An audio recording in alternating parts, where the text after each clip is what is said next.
हिंदी व्याकरण प्रतियोगिता में आपका स्वागत है।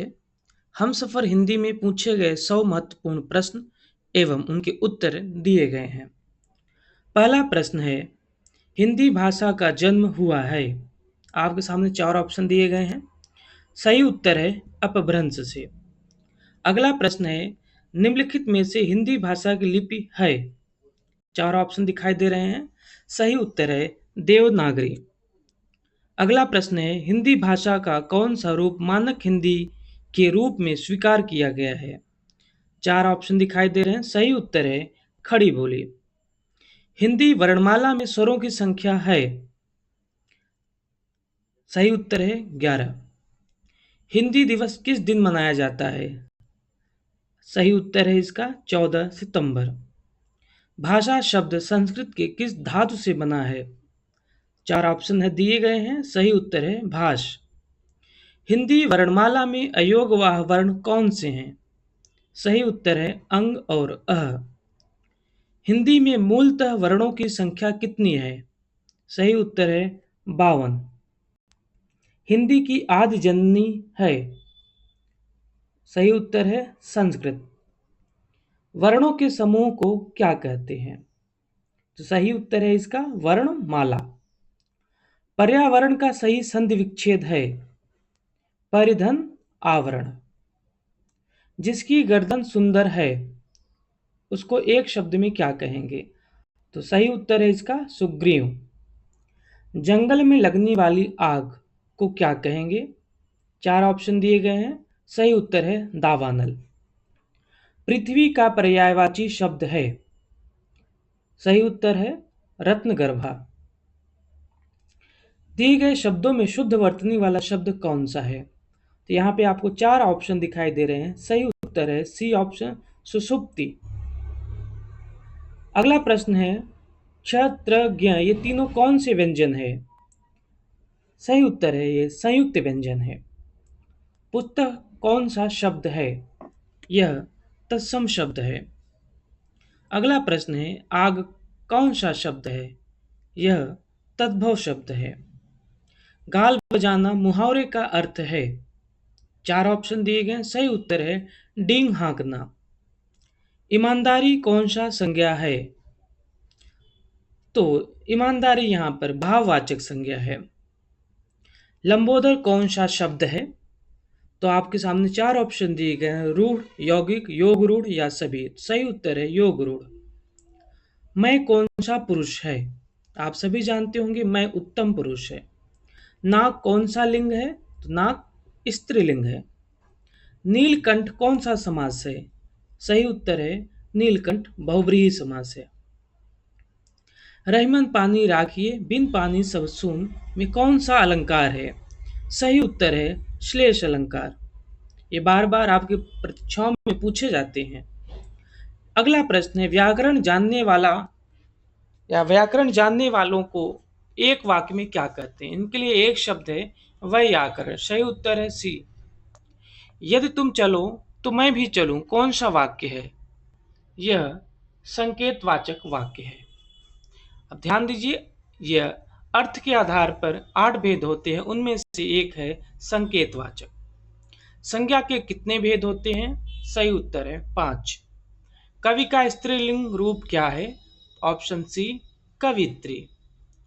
जाके पाँव न फटे बिवाई सो क्या जाने पीर पराई का अर्थ है। सही उत्तर है ए, जिसके ऊपर बीतती है वही जानता है।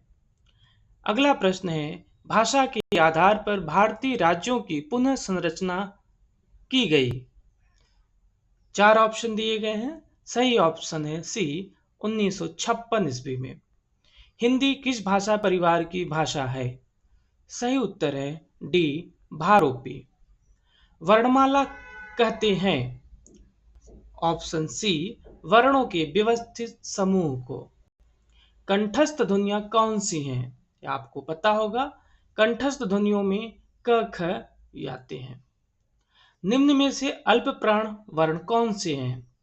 सही उत्तर है ऑप्शन ए क और ग। हिंदी शब्दकोश के छ का क्रम किस वर्ण के बाद आता है। सही उत्तर है क के बाद।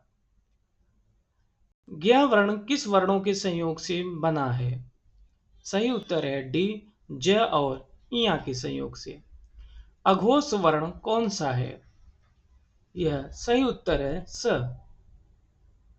हिंदी वर्णमाला में व्यंजनों की संख्या है, आप सभी को पता होगा, सही उत्तर है बी, 33। तालव्य व्यंजन है, सही उत्तर है डी, त, थ, द और ध। भाषा निर्माण की इकाइयों का सही अनुक्रम क्या है?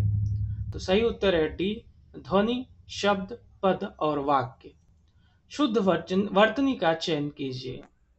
तो सही उत्तर है सी, अन्वेषण। शुद्ध वर्तनी का चयन कीजिए। एक और अगला प्रश्न, सही उत्तर है बी, अधः पतन। अगला प्रश्न है, भारतीय समाज का पुनरुत्थान शिक्षा के विकास से है, शिक्षा के विकास से ही संभव है, यहाँ प्रिंट है, सही वर्तनी है, ये इसे पुनरुत्थान कहते हैं। जो अंडरलाइन है, पुनरुत्थान लिखा हुआ है, वो गलत है। कृष्ण भक्ति काव्य में ऐसा बहुत कुछ है जो नित्य और निमित्तिक सांप्रदायिक कर्मों से संबंधित है। रेखांकित शब्द का शुद्ध रूप क्या होगा? निमित्तिक लिखा हुआ, ये सही उत्तर होगा इसका, नैमित्तिक। दो वर्णों के मेल से होने वाले विकार को क्या कहते हैं? सही उत्तर है संधि। दयानंद में प्रयुक्त संधि का नाम है, इसमें दीर्घ संधि है, सही ऑप्शन है ए। सदैव में प्रयुक्त संधि का नाम है, यह स्वर संधि है। इत्यादि का सही संधि विच्छेद होगा, इसका उत्तर है सी, इति और आदि, इति धन आदि। सप्तर्षि का सही संधि विच्छेद है, ऑप्शन ए, सप्त और ऋषि। मनोयोग का संधि विच्छेद है, सही उत्तर है बी, मनः और योग। निर्वासित में प्रत्यय है, इसमें सी ऑप्शन सही है, इत प्रत्यय है। निम्न में से कौन सी भाषा देवनागरी लिपि में लिखी जाती है? सही उत्तर है मराठी। लेखक शब्द के अंत में कौन सा प्रत्यय लगा हुआ है? सही उत्तर है सी, अक प्रत्यय। कौन सा उपसर्ग आचार शब्द से पूर्व लगने पर उसका अर्थ जुल्म हो जाता है? सही उत्तर है ए, अति। क्या हो जाएगा? अत्याचार। निम्न में से कौन सा शब्द कृदंत प्रत्यय से बना है? तो कृदंत प्रत्यय वह होता है जो क्रिया के साथ लगता है या क्रिया के बाद लगता है, तो इसमें सही उत्तर है ए, बिकाऊ। अगला प्रश्न है, व्यवस्था से पूर्व कौन सा उपसर्ग लगाएं कि उसका अर्थ विपरीत निकले? सही उत्तर है अ। अ लगाने से यह अव्यवस्था हो जाएगा। निर्वाह में प्रयुक्त उपसर्ग है, इसमें उपसर्ग है निर, सही उत्तर है डी। स्पर्श व्यंजन कितने प्रकार के होते हैं? तो स्पर्श व्यंजनों की संख्या 25 होती है। यहाँ पे मैं बता दूं, क से लेकर और म तक। कृदंत प्रत्यय किन शब्दों के साथ जुड़ते हैं? कृदंत प्रत्यय क्रिया के साथ जुड़ते हैं, सही उत्तर है सी। निम्न में से उपसर्ग रहित शब्द है, यानी कि किन में उपसर्ग नहीं है? चार ऑप्शन देंगे, सही उत्तर है बी, सुरेश। जो शब्द जो धातु या शब्द के अंत में जोड़ा जाता है उसे कहते हैं, सही उत्तर है सी, प्रत्यय। दो अथवा दो से अधिक शब्दों से मिलकर बने हुए नए सार्थक शब्द को क्या कहते हैं? सही उत्तर है ए, समास। समास का शाब्दिक अर्थ होता है, चार ऑप्शन दिए गए, सही उत्तर है डी, संक्षेप। जिस समास में उत्तर पद प्रधान होने के साथ ही पूर्व तथा उत्तर पद में विशेषण विशेष्य का संबंध होता है, कौन सा समास होता है? सही उत्तर है कर्मधारय समास। निम्न में से कर्मधारय समास किस में है? तो ए ऑप्शन में कर्मधारय समास है, नीलोत्पल। अगला प्रश्न है, देवासुर में कौन सा समास है? सही उत्तर है बी, द्वंद्व समास, देव और असुर। लंबोदर में कौन सा समास है? सही उत्तर है बी, बहुव्रीहि समास। संस्कृत के ऐसे शब्द जिन्हें हम ज्यों का त्यों प्रयोग में लाते हैं क्या कहलाते हैं? सही उत्तर है सी, तत्सम। शब्द रचना के आधार पर बताइए कि कौन सा शब्द योग रूढ़ है? सही उत्तर है बी, जलज। मजिस्ट्रेट शब्द है तद्भव विदेशज, तत्सम या देशज। सही उत्तर है बी, विदेशज। स्वतंत्र सत्ता धारण न करने वाले शब्द क्या कहलाते हैं? सही ऑप्शन है ए, यौगिक। प्रयोग के नजर से सूक्ष्म अंतर व्यक्त करने वाले शब्द क्या कहलाते हैं? सही उत्तर है ए, समानार्थक। त्र वर्ण किनके योग से बना है? सही उत्तर है त और र के योग से। त, र और अ तो रहता ही है हमेशा। अगला प्रश्न है, जिस शब्द के कई सार्थक खंड हो सके उन्हें क्या कहते हैं? उन्हें यौगिक कहते हैं। सही उत्तर है ए। अगला प्रश्न है, वकील किस शब्द या किस भाषा का शब्द है? सही उत्तर है ए, अरबी। चाय किस भाषा का शब्द है? सही उत्तर है चीनी। स्टेशन किस भाषा का शब्द है? सही उत्तर है अंग्रेजी। कमल किस प्रकार का शब्द है? तो सही उत्तर है इसका ए, योगरूढ़। निम्न में से कौन सा शब्द तुर्की भाषा का है? सही उत्तर है कैंची। वस्तु, स्थान, भाव या विचार के द्योतक शब्द को क्या कहते हैं? सही उत्तर है सी, संज्ञा। बुढ़ापा भी एक प्रकार का अभिशाप है। इस वाक्य में रेखांकित शब्द की संज्ञा बताइए। तो बुढ़ापा में भाववाचक संज्ञा है। निम्न वाक्य को पढ़िए तथा उनमें से कारक के सही भेद को चुने। वाक्य है, हे प्रभु मेरी इच्छा पूर्ण करो। इसमें कौन सा कारक है? तो सही उत्तर है इसमें संबोधन कारक है।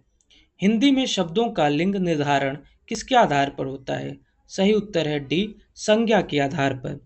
कारक के कितने भेद होते हैं? सही उत्तर है ए, 8 भेद। अगला प्रश्न है, वृक्ष से पत्ते गिरते हैं। इस वाक्य में से किस कारक का चिन्ह है? तो सही उत्तर है डी, अपादान कारक, क्योंकि यहाँ पत्ते पेड़ से अलग हो रहे हैं।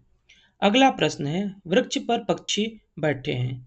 इस वाक्य में पर कौन सा कारक है? सही उत्तर है डी, अधिकरण कारक। हिंदी भाषा में वचन कितने प्रकार के होते हैं? सही उत्तर है दो, एक वचन और बहुवचन। लिंग की दृष्टि से दही क्या है? दही शब्द लिंग की दृष्टि से पुल्लिंग है। संज्ञा के अगला प्रश्न है, संज्ञा के स्थान पर प्रयुक्त होने वाले शब्द को क्या कहते हैं? सही उत्तर है सर्वनाम। अगला प्रश्न है, इनमें से अनिश्चयवाचक सर्वनाम कौन सा है? सही उत्तर है बी, कोई। आलस्य शब्द का विशेषण क्या है? सही उत्तर है बी, आलसी। अगला प्रश्न है, संस्कृति का विशेषण है? सही उत्तर है सांस्कृतिक। अगला प्रश्न है, किस वाक्य में अच्छा शब्द का प्रयोग विशेषण के रूप में हुआ है? तो सही उत्तर है बी। आप यहाँ पे 4 ऑप्शन देख रहे होंगे, लेकिन सही उत्तर है बी, यह स्थान बहुत अच्छा है। अगला प्रश्न है, निम्न वाक्यों में से कौन सा ऐसा वाक्य है जिसकी क्रिया कर्ता के लिंग के अनुसार ठीक नहीं है? तो सही उत्तर है बी, हाथी सोती है। अगला प्रश्न है, मैं खाना खा चुका हूँ। इस वाक्य में भूतकालिक भेद इंगित कीजिए। इसमें कौन सा भूतकालिक है? इसमें पूर्ण भूत है। ऑप्शन डी सही है। चिड़िया आकाश में उड़ रही है। इस वाक्य में उड़ रही क्रिया किस प्रकार की है? तो यहाँ पे यह अकर्मक क्रिया है। अगला प्रश्न है, किस वाक्य में क्रिया सामान्य भूतकाल में है? तो सही उत्तर है उसने पुस्तक पढ़ी। और आज का अंतिम प्रश्न है, वाच्य कितने प्रकार के होते हैं? तो सही उत्तर है डी, 3। वाच्य 3 प्रकार के होते हैं, कर्मवाच्य, भाववाच्य और कर्तृवाच्य। तो धन्यवाद। उम्मीद है ये जो भी प्रश्न पूछे गए हैं ये आपके परीक्षा के लिए बहुत ही उपयोगी होंगे। अगली कक्षा में एक नए टॉपिक के साथ मिलेंगे।